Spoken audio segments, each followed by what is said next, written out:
you want. Okay. So for a thorough head-to-toe assessment, you want to go system by system. I'm going to start with the head. So when you're inspecting the head, you want to check for symmetry, any facial drooping. This also ties in with your neuro assessment. I'm going to check for any swelling, any drainage. You can check the ears. If there's any infection process going on, there might be some drainage. Check the oral mucosa, see if it's nice and moist. If not, they may be dehydrated. Check the teeth. Check under their tongue. Then you're going to proceed to your neuro assessment. So you want to start with a level of consciousness. Ask the patient their name, date of birth, see if they're oriented to date, if they know the hospital they're in, time of year. You can also ask them if they know who the president is, and so on and so forth.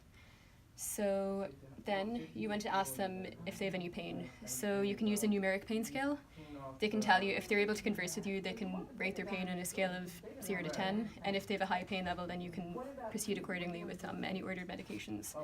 And then if you have a patient who's unresponsive, if they're sedated, or if they're nonverbal, you can use a FLAC scale. So if they're grimacing, if they're wincing, if they're crying, then you can use your judgment to rate their pain. Then I'm going to move on to an assessment of the pupils. So I'm going to turn off the light in the room. You're going to have them stare straight ahead, and with your pen light, you go from the side. So you want to check for constriction of the pupil.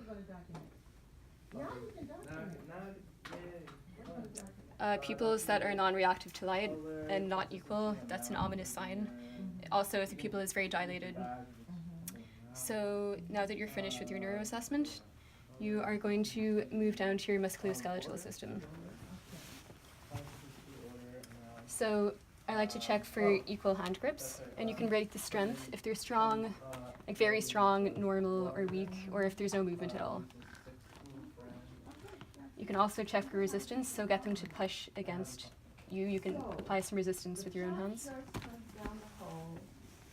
Then I'm going to check for foot pushes and plantar and dorsiflexion.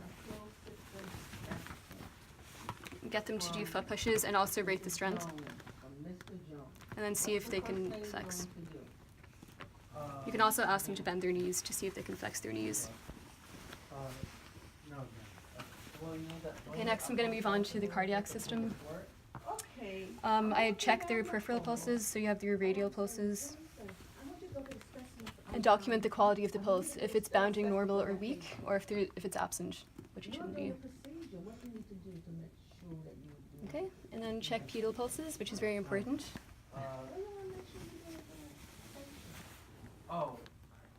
And remember not to use your thumb.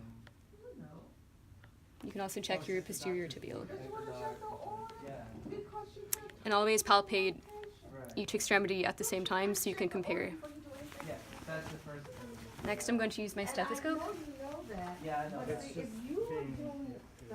So I'm going to listen. You always want to listen on the skin so that you're not going to produce a rustling sound with your stethoscope. So I'm going to listen for a full 60 seconds.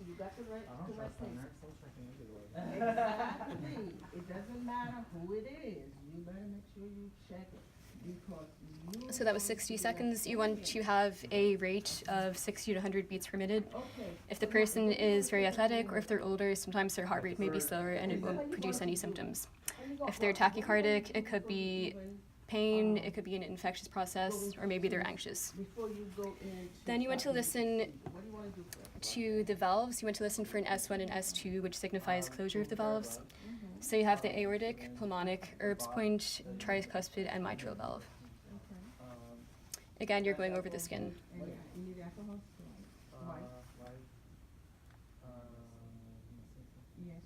What's important for you to do now? You want fresh urine. So in order to get fresh urine, what do you want to do? This part right here. You need that port. Oh, you have the clamp. Clamp You have the it. clamp first. Clamp it for how long? 30 minutes. With cardiac, you also want to chart if it's an irregular rhythm, if they're in AFib, A-flutter, anything like that, and you can see that in the EKG if they're on a monitor. You also want to assess for any edema. If they seem like they're swollen, you can check their capillary refill. You want to have a time of less than 3 seconds. So you pinch the nail bed and the color should return once you release your own fingernail. Okay. Then you're going to move to the respiratory system. You want to just see if they have any supplemental oxygen, if they have a nasal cannula, what the flow rate is, if it's 3 liters per minute, 4 liters per minute. You want to check their pulse ox, and always ensure that there's an order for the oxygen because it has to be an MD order. And then you can also see if they're on a vent, if they have a trach collar, so on and so forth. So you want to listen to all of their lung fields. I'm going to start with the anterior chest. And again, you would go under the gown on top of the skin and make sure that you're not listening over bone. Well, no, this is a sterile specimen, you basically only need 10. But if he tells you to get a urinalysis, a potassium, urine, potassium, whatever, you may need a lot of urine, so you're gonna be getting a lot of urine. But for a sterile specimen, you basically need about 10 ml. And then you clean it afterwards. And unclean it and unclamp. Oh. Okay, so now you're gonna get You can always sit the bed up if they become dyspneic. Remind them that they can take breaths at their own pace. You don't want to cause overexertion and get them tired.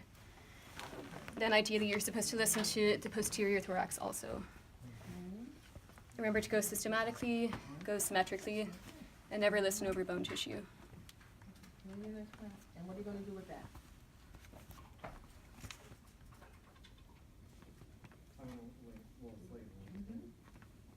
And then what are you gonna do?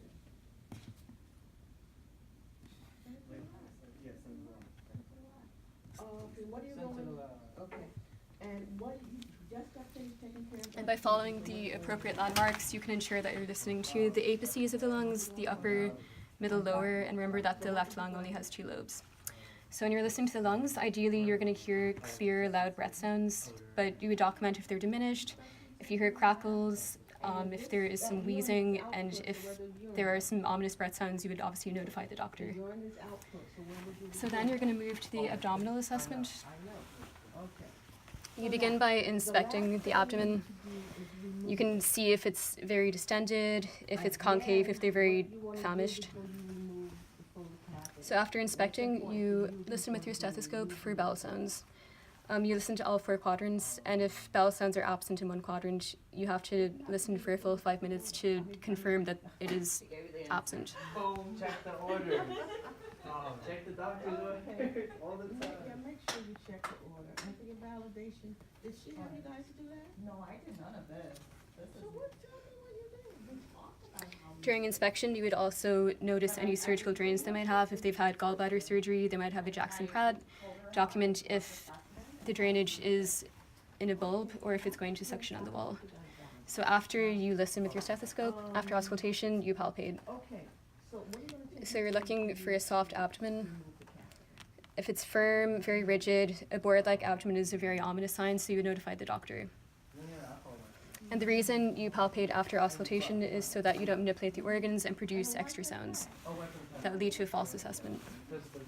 Next, you move on to the genitourinary system. You always check for incontinence. If they urinate on themselves, it can cause skin breakdown. So you want to see if they have a Foley, and if they do, that it's attached to the bed frame below the level of the pelvis, and that everything is flowing to gravity, that it's not kinked, because it can cause injury to the patient. So you want to document the quality of the urine, if it's clear yellow, if it's straw-colored, amber, dark amber. You want to look for any sediments or hematuria. And then if you suspect that there is some urinary retention, you can palpate the bladder and get a bladder scanner if necessary. What I'm trying to say, you can empty. Then you also want to just do a general, you want to eyeball their skin, head to toe. Make sure you do a very thorough skin assessment, compare it with what was endorsed to you. If the nurse before you mentioned any pressure ulcers, you want to really inspect those ulcers and make sure that there's no change, any drainage, any further skin breakdown. And in most places you'll have the help of a wound care nurse. Especially with elderly patients, you want to make sure that their heels are offloaded because the heels are a common breakdown site. So you can usually just get pillows, or maybe you can have some Z-Flex boots. You also want to turn them every 2 hours, make sure their elbows are offloaded, and their sacral area. Make sure the balloon is fully deflated. While you're doing your head-to-toe assessment, you always want to ensure safety. You can raise the bed to working height, but make sure that when you're finished, you lower it again. Make sure that the side rails are up, that you have the bedside table near the patient, so if they want to use their water pitcher or Any other time, didn't come out or whatever. eat a snack, and then also ensure that the call bell is in reach. But you pull Okay, that's it. Thank you. So you also want to ensure that you assess all their IV sites, make sure that they have the IVs that the nurse before you mentioned. As you can see, this is a peripheral IV in the forearm. So you want to check for patency. Always check your IVs, especially if they're unused, and then clamp them. This is a central line, so you want to flush all the ports that aren't in use. Make sure that all the medications that are infusing are compatible at the Y side, or else you can cause serious harm to the patient. For example, Levophed and sodium bicarb are not compatible. Okay, thank you, bye.